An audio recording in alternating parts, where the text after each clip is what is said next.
took over on January 20th. The tariffs haven't kicked in yet. I know that, and I don't want this to happen, but I know that China is doing very poorly right now. I just saw some reports coming out, and I don't want that to happen to China. I like the president a lot, President Xi. Whoa, whoa, yeah, yeah. 爱你在心口难开。I don't want it to happen. I was actually saddened to hear it, but they are getting absolutely hammered in China.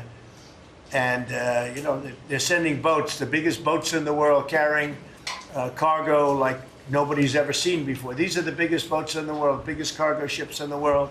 And they're coming and they're turning around in the Pacific Ocean.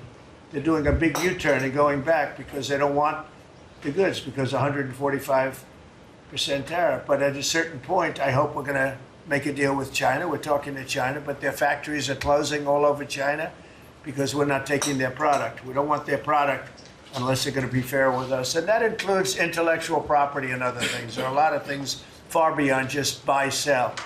So we'll see what happens. But, I was not, because somebody said, well, were you happy? I said, I am not happy. I want China to do well. I want every country to do well.